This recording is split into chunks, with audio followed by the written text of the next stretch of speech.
흥사단 단소를 사적지로 지정하는 공청회가 사흘 앞으로 다가왔습니다. 개발사 측은 대형 로펌까지 동원하는 등 치밀하게 준비한 것으로 전해졌습니다. 100인 이상 사업장에게 코로나 백신 접종을 의무화하는 방침이 사실상 결정됐습니다. 위반할 경우 한 건당 14,000달러의 벌금을 부과하기도 했습니다. LA 지역의 코로나 입원 환자 수가 다시 증가세를 나타내고 있습니다. 어제까지 3일 연속 상승해 700명에 육박했습니다. 아메리칸 에어라인 등 항공사들이 무더기 결항 사태가 오늘까지 이어졌습니다. 인력 부족과 악천후가 원인입니다. LA 한인 시니어 센터가 594일 만에 다시 재개관했습니다. 첫날인 오늘 설레임과 배움의 열기가 가득했습니다.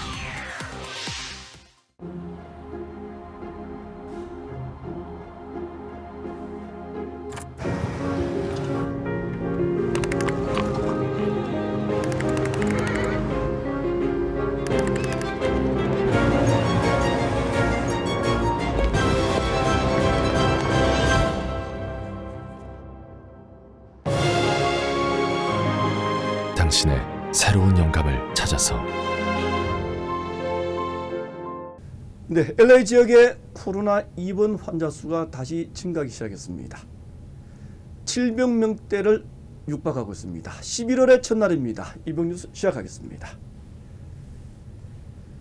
네, 지난 1920년대에 사용되던 흥사단 단소를 LA시 사적지로 지정하기 위한 공청회, 그 두 번째 공청회가 오는 목요일 열릴 예정입니다. 개발사 측의 대응 방침도 보다 적극적으로 변했습니다. 대형 로펌까지 동원하고 있다고 합니다. 먼저 전용 기자 취재했습니다. 오는 목요일 열리는 흥사단 본부 사적지 지정 제2차 공청회. 공청회를 앞두고 관련 단체들은 바짝 긴장하고 있습니다. 지난 1차 공청회에서 LA시 역사문화보존위원회의 찬성을 이끌어냈지만 최근 개발사의 움직임이 심상치 않다는 겁니다. 흥사단 본부를 소유한 개발사는 대형 로펌의 전문 변호사를 내세워 2차 공청회를 준비해 왔습니다. 상대편에서 대형 로펌의 변호사를 고용했기 때문에 저희가 어떠한 방법으로 이들이 이제 그 사적지를 반대할지 예상하기 힘들지만 2차 공청회 열려봐야 알겠지만 사실 굉장히 불안한 상태입니다. 개발사를 대리하는 변호사는 보존위에 여러 번 공청회 날짜를 변경하도록 요청하기도 했습니다. 흥사단 본부 사적지 지정을 가능한 미루면서 건물만 이전하도록 협상하려는 꼼수로 파악되고 있습니다. 상황이 긴박하게 돌아가면서 LA 총영상안도 직접 공청회에 발언자로 참여하기로 했습니다. 한국의 재외 독립운동과 관련한 중요한 역사 유적지이기 때문에 저희는 그 역사 유적지로 지정되어야 한다고 생각을 하고요. 총영사관에서도 참석해서 발언을 할 예정입니다. 흥사단 사적지 지정 2차 공청회는 오는 4일 온라인 줌 미팅으로 진행되며 관심 있는 한인들은 누구나 참여할 수 있습니다. LA에서 SBS 전영웅입니다. 네, LA 지역 코로나 입원 환자 수가 다시 증가 추세에 접어들었습니다. 단 3일 만에 40여 명이 늘어났습니다. 연말을 맞아 방역당국은 특별한 주의를 당부하고 있습니다. 보도에 이상민 기자입니다. LA 지역에서 코로나 입원 환자가 급증하고 있습니다. LA 카운티 보건국은 지난 금요일부터 코로나 입원 환자가 4일 연속 증가했다고 밝혔습니다. 지난 금요일 LA 지역에서 코로나로 병원에 입원한 환자는 630명으로 집계됐습니다. 지난 토요일에는 29명 증가해 총 입원 환자는 659명입니다. 어제도 입원 환자가 13명 늘어 LA에서 입원 환자는 672명으로 집계됐다고 보건국은 발표했습니다. 지난 금요일부터 일요일까지 사흘 동안 무려 42명이나 급증한 겁니다. 전문가들은 연말이 다가오면서 파티와 행사가 잇따라 열리고 있어 코로나 입원 환자가 급증하고 있는 것으로 분석했습니다. 연말이 다가오면서 잇따라 열리는 행사와 모임으로 입원 환자는 지속적으로 증가할 전망입니다. LA에서 SBS 이삼현입니다.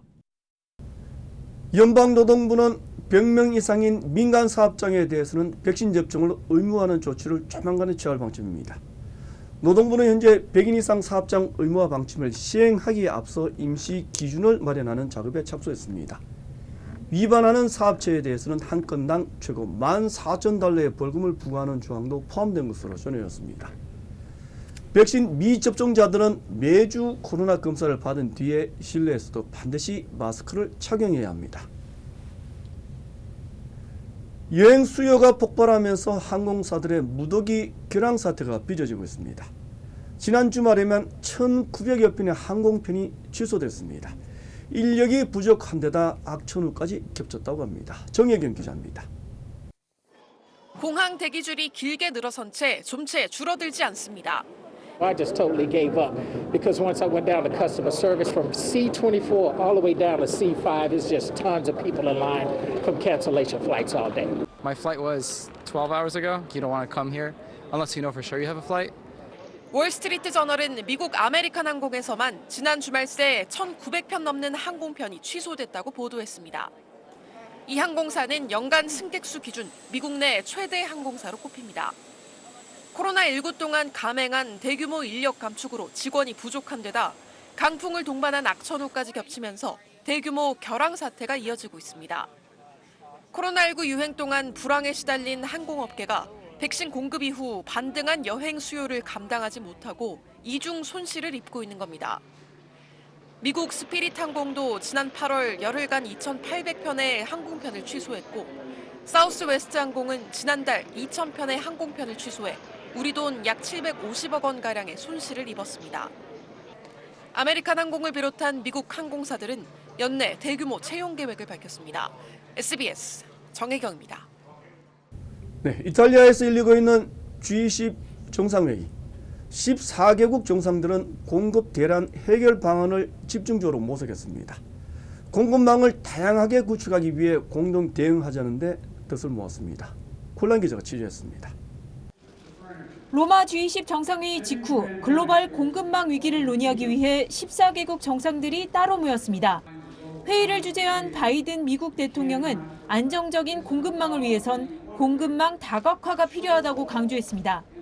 강제 노동 등도 언급했는데 모두 중국을 겨냥한 발언으로 풀이됩니다. To ensure our supply chains are free from forced and child labor, supporting the dignity and the voice of workers. 이 회의 멤버는 아닌 시진핑 중국 국가수석은 앞선 G20 정상회의에서 인위적으로 소그룹을 만들거나 이념으로 선을 긋는 건 장애를 늘릴 뿐이라고 미국 주도의 판짜기에 경계의 목소리를 냈습니다. 바이든 대통령에 이어 글로벌 공급망 회의 발언에 나선 문재인 대통령은 글로벌 물류 대란은 세계 경제의 최대 불안 요인이라며 공동 대응이란 원칙을 말했습니다. 청와대 관계자는 물류 문제를 풀기 위한 원칙을 정하자는 회의였을 뿐이라며 중국 견제란 시각에 선을 그었습니다. 문 대통령은 영국으로 이동해 유엔 기후변화협약 당사국 총회에 참석했는데 잠시 뒤 기조연설에서 2018년 대비 온실가스를 40% 줄이겠다는 국가 온실가스 감축 목표를 발표할 예정입니다. 기후변화 총회에선 지구 평균 기온 상승폭을 섭씨 1.5도 이내로 억제하자는 G20 공동선언문에 따른 실행 계획이 논의됩니다. 주요 탄소 배출국인 중국과 인도 등이 반대하고 있어 합의는 만만치 않을 전망입니다. 에든버러에서 SBS 권란입니다. 네, 오늘 뉴욕 증시의 3대 지수는 모두 사상 최고치를 경신했습니다.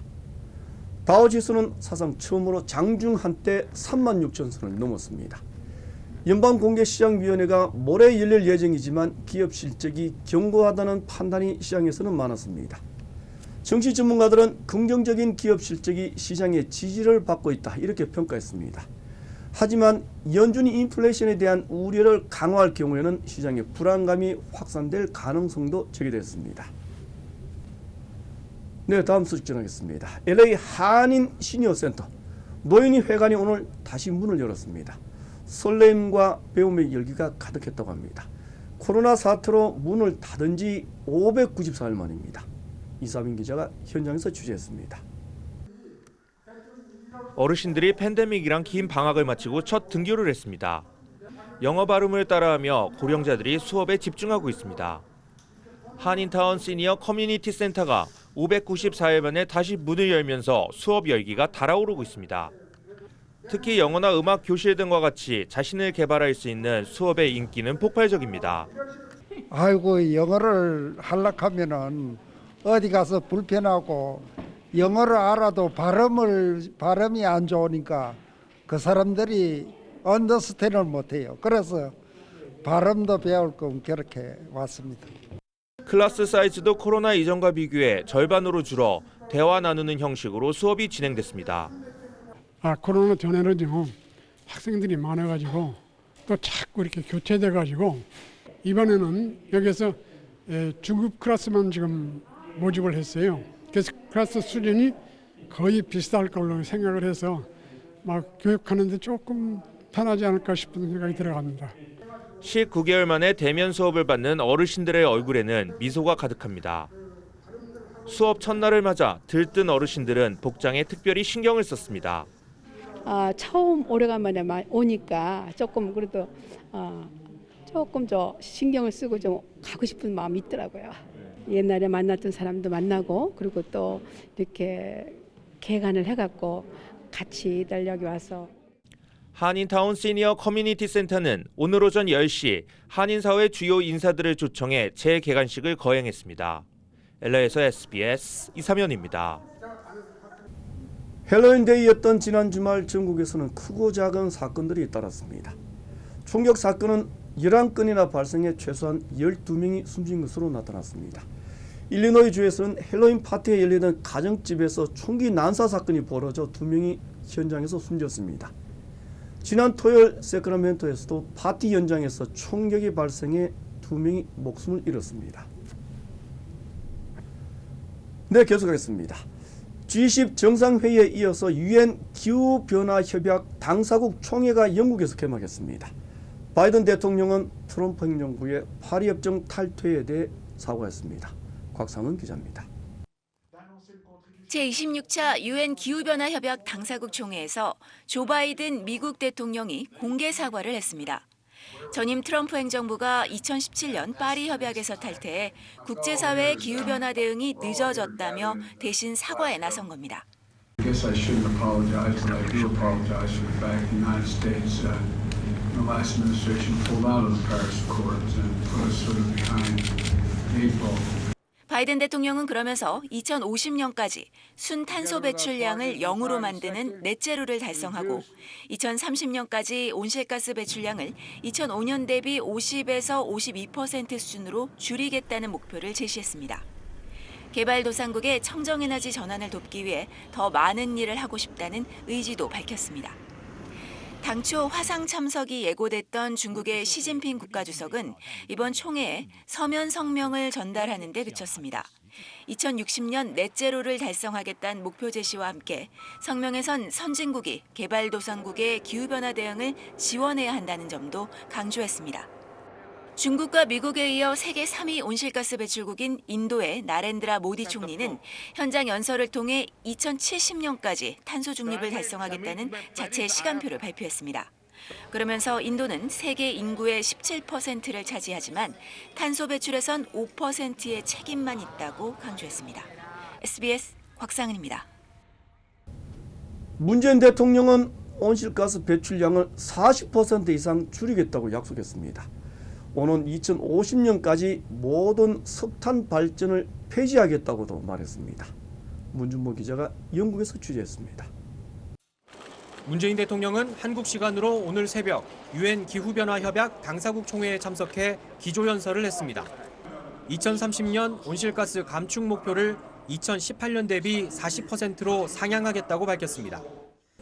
종전 목표보다 14% 상향한 과감한 목표이며 짧은 기간 가파르게 온실가스를 감축해야 하는 매우 도전적인 과제입니다.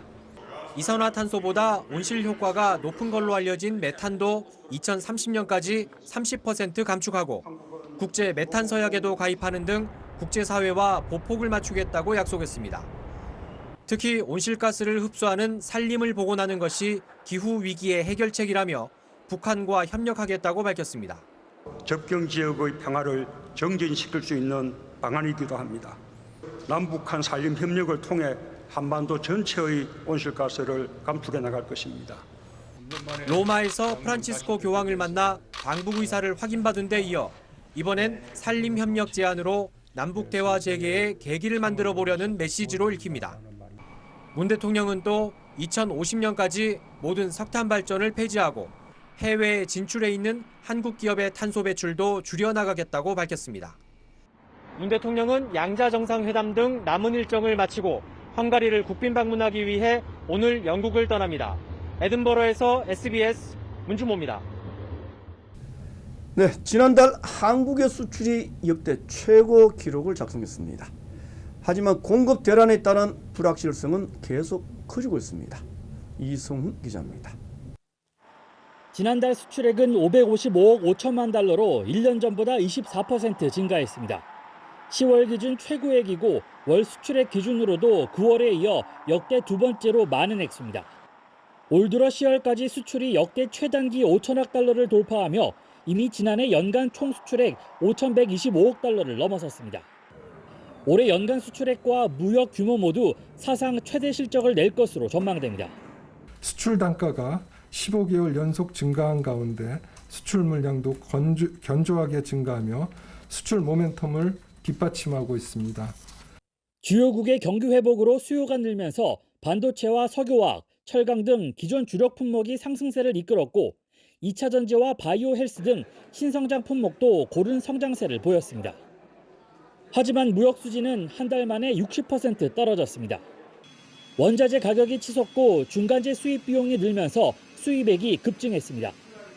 10월 우리나라 수입액은 538억 6천만 달러로 지난해 같은 기간보다 37.8% 증가했습니다.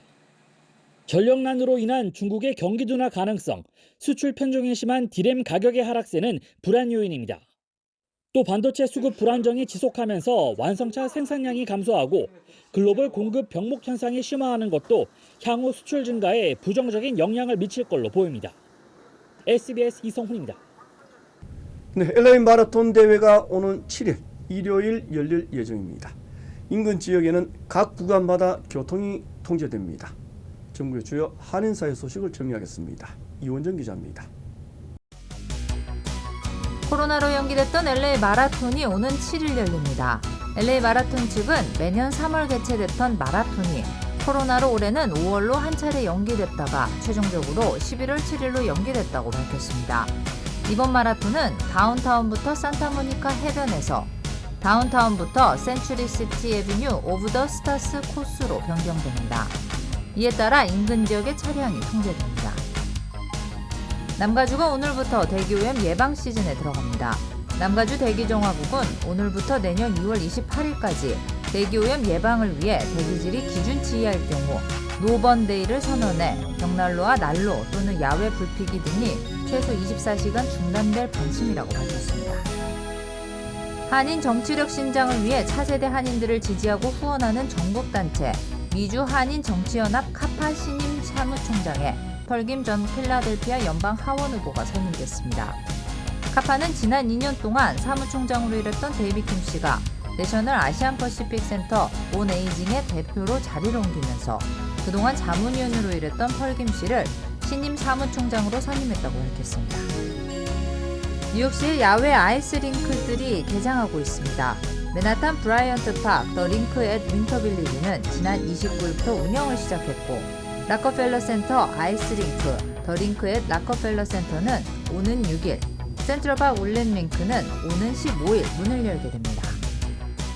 시애틀 한인회가 내년부터 2년 동안 한인회를 이끌어갈 한인회장을 선출합니다. 선거관리위원회는 오는 11월 3일 오후 1시부터 2시까지 관련 서류를 교부받아 11월 30일 오후 1시부터 2시까지 접수하기로 결정했습니다.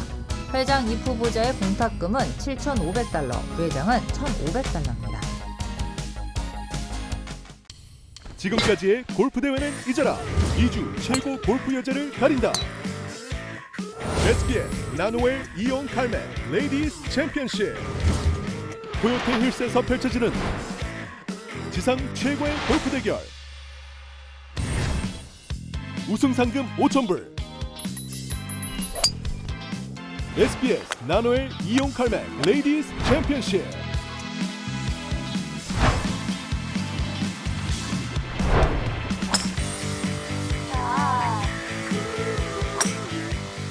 SBS 나노엘 이용 칼매 레이디스 챔피언십 라라SBS.com LASBS.com에서 지금 바로 신청하세요.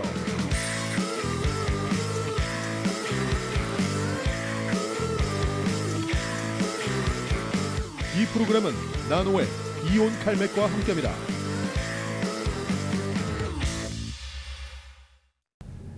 이재명 민주당 대선 후보가 확정된 지 3주가 지났습니다.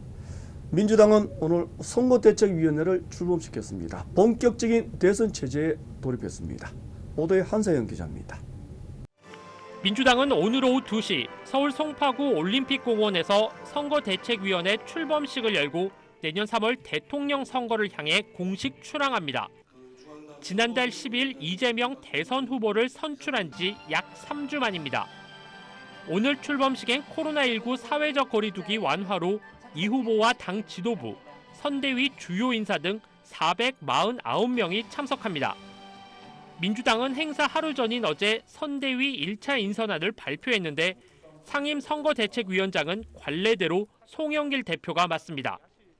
공동선대위원장은 12명 집단체제로 구성됐는데 경선 후보였던 박용진, 김두관, 이광재 의원과 김상희 국회 부의장, 김진표, 이상민 의원 등이 내정됐습니다. 이른바 원팀 구성을 위해 각 경선 캠프 선대위원장들도 참여합니다. 이재명 캠프 출신인 변재일, 우원식 의원과 이낙연 캠프 설훈, 홍영표 의원, 정세균 캠프에선 김영주 의원이 합류합니다. 비서실장 역시 원팀 취지를 살리기 위해 이재명 후보 비서실장인 박홍근 의원과 이낙연 캠프 종합상황본부장 출신 최인호 의원 2명이 함께 맡습니다. 각계각층이 참여하는 메모드 선대위를 구축합니다. 캠프 소속 여부와 상관없이 민주당 소속 모든 국회의원이 선대위에 참여합니다. 경선 후보로 경쟁했던 이낙연 전 대표와 정세균 전 국무총리를 비롯해 당 상임 고문단인 이해찬 전 대표, 김원기, 임채정 전 의장 등은 상임 고문 역할을 맡습니다. 민주당은 선대위 출범식 이후 2차, 3차 선대위 인선안을 추가로 발표합니다. SBS 한세연입니다. 국민의힘 당원 투표가 실시된 첫날 투표율은 44%나 됐습니다. 역대 최고 기록입니다. 안철수 대표는 세 번째 대권 도전을 시작했습니다. 백운 기자입니다. 본경선에서 50%가 반영되는 당원 투표가 시작된 국민의힘. 어제 투표율은 43.8%로 당 선거 사상 첫날 최고치를 기록했습니다. 이번 당원 투표에는 지난 9월 말까지 입당한 57만여 명이 투표권을 갖는데 2차 예비 경선 때에 비해 약 19만 명 늘었습니다. 높은 당원 투표율을 두고 홍준표, 윤석열 후보 측은 서로 유리한 정황이라는 해석을 내놓고 있는 가운데 당심 잡기가 시급한 홍준표 후보는 대구에서 전직 대통령 사면 이야기를 꺼냈습니다. 제가 대통령이 되면 즉시 두 전직 대통령을 사면하겠다는 말씀을 다시 한번 드립니다. 여론조사 지지율을 끌어올려야 할 윤석열 후보는 수도권에서 지지를 호소했습니다. 제가 국민들이 생각할 만한 흠이 있는 사람이었다면은 아마 벌써 구속시켰을 거예요. 유승민, 원희룡 후보는 현역 의원들을 만나 도움을 청했습니다. 정의당 심상정 후보에 이어 국민의당 안철수 대표가 세 번째 도전을 선언했습니다. 제가 정권 교체할 겁니다. 어떤 분이 총리나 장관으로 적합한 분인지 잘 관찰하겠습니다.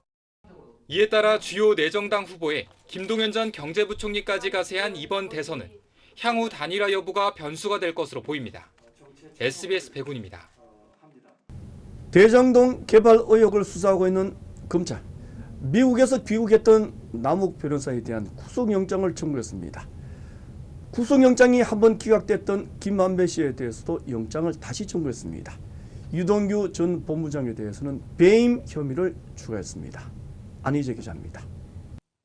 검찰은 지난달 21일 유동규 전 본부장을 기소할 땐 화천대유 측에 막대한 이익이 가도록 해주고 뇌물을 받거나 약속받은 혐의만 적용했습니다. 성남시에 막대한 손해를 입혔던 배임 혐의가 빠지면서 부실과 무능 수사란 비판이 일었는데 검찰이 보강 수사 끝에 배임 혐의로 추가 기소했습니다.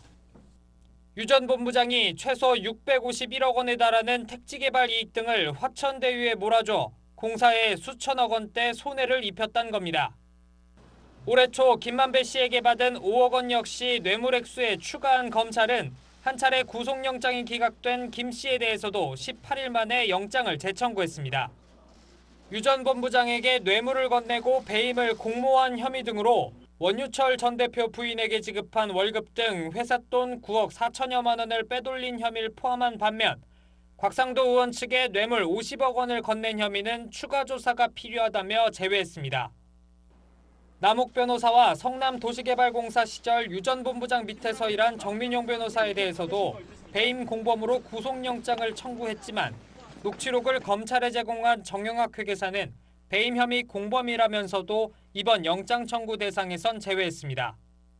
검찰이 대장동 개발 사업에 배임 혐의를 적용할 수 있다고 판단하면서 이재명 당시 성남시장을 포함해 윗선 수사가 불가피해졌다는 전망이 나옵니다. 세 사람에 대한 구속영장 심사는 내일 서울중앙지법에서 열립니다. SBS 안희재입니다. 유동규 전 성남시 도시개발공사 본부장. 검찰에 추가한 배임 혐의에 따라 이재명 당시 시장에 대한 책임도 물을 수가 있게 됐습니다. 계속해서 홍영재 기자입니다. 검찰은 지난달 3일 유동규 전 본부장을 구속할 땐 영장에 배임 혐의를 넣었지만 21일 막상 재판에 넘길 땐 배임 혐의를 뺐습니다. 그 사이 배임의 공범으로 지목된 김만배 씨의 구속영장이 기각된 걸 고려한 겁니다. 이후 검찰은 대장동 4인방에 대한 대질신문 등 추가 조사를 진행해 오늘 배임 혐의를 추가했습니다. 성남시의 손해를 입힌 방식을 명확하게 특정했고 손해 액수도 더 구체적으로 산정했습니다. 검찰은 대장동 4인방이 공모해 예상 토지 개발 이익을 축소했고 이에 따라 성남시가 651억 원을 손해봤다고 밝혔습니다. 화천대유가 직접 진행한 아파트 분양의 이익금도 성남시가 가져갈 수 없도록 만들었다고 적시했습니다. 때문에 전체의 배임 액수는 수천억 원에 달한다는 게 검찰의 입장입니다. 이렇게 검찰이 대장동 개발 사업에 배임 혐의를 적용할 수 있다고 최종 판단함에 따라 유동규 전 본부장의 윗선 수사가 불가피해졌습니다. 대장동 사업의 최종 책임자로 당시 성남시장이던 이재명 후보에게도 책임을 물을 수 있는 여지가 생긴 셈입니다. 특히 검찰이 김만배 씨와 남욱, 정민용 변호사에게도 다 같이 배임 혐의를 적용할 정도로 자신감을 보이면서 법원 판단에 따라 수사가 급물살을 탈 수도 있습니다. SBS 홍영재입니다. 성남도시개발공사는 민간업자들이 부당하게 챙긴 돈이 무려 1,800억 원이나 되는 것으로 추산했습니다. 계속해서 정반석 기자입니다. 성남도시개발공사의 자체 조사 결과 사업이 추진될수록 이익 배분 조건은 성남시에 불리한 쪽으로 흘러갔습니다. 추가 개발 이익이 생길 경우 배당이 어떻게 되는지 묻는 사업자 질의에 공사의 이익은 1차, 2차 이익 배분에 한정한다고 답변합니다. 추가 이익이 발생해도 성남시는 이익을 가져가지 않겠다고 스스로 선을 그은 겁니다. 사업협약서도 마찬가지입니다. 지분율에 따라 추가 이익을 배당하기로 한다는 내용은 7시간 만에 삭제됐습니다. 이런 문제들을 지적하며 유동규 전 본부장 등 내부자들이 민간 사업자들과 공모해 배임을 저질렀다고 판단했습니다. 이런 범죄 행위로 대장동 패밀리가 챙긴 돈은 1,793억 원이라고 밝혔습니다. 초과 이익을 출자 비율에 따라 배당했다며 화천대유 몫은 2,246억 원인데 이미 4,039억 원을 배당받았으니 부당이득 1,793억 원을 반환해야 한다는 겁니다. 이를 위해 손해배상 소송과 계약 해제 등도 적극 검토하겠다는 입장입니다. 이에 대해 이재명 후보는 성남시 이익을 충분히 확보한 사업 설계였다는 기존 주장을 반복했습니다. 도시공사 사장이 뭐라고 했다는데 그거에 의견에 불구하죠. 100% 개발 이익을 다 못 뺏은 게 배임이라는 주장도 있으니까 100% 개발 이익을 다 뺏으면 민간 투자자가 왜 참여하겠어요? 할 이유가 없죠. 공사 측은 다만 의사결정 과정에서 누구에게 배임의 책임이 있는지는 수사기관에서 밝힐 사항이라고 덧붙였습니다. SBS 정만석입니다.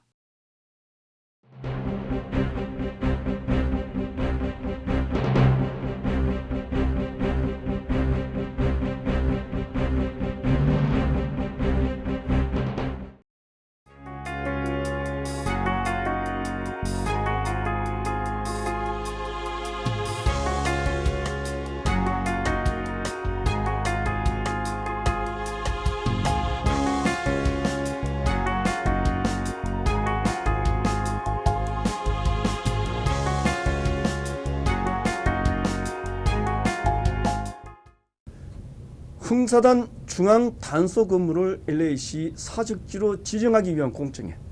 개발사 측은 대형 로펌까지 고용했다고 합니다. 강력하게 사적지 지정을 막겠다는 겁니다. 처음 낙관적이었던 분위기가 다소 바뀌고 있다는 얘기도 나옵니다. 철저한 논리와 명분은 반드시 필요할 겁니다. 하지만 그보다 더 중요한 것, 한인 사회의 일치된 목소리입니다. 하나된 목소리입니다. 안창호 선생의 민족 부흥 운동을 또 한 번 일깨워야 할 시기라는 생각입니다. 공청회는 오는 4일 목요일입니다. 이것을 마치겠습니다. 고맙습니다.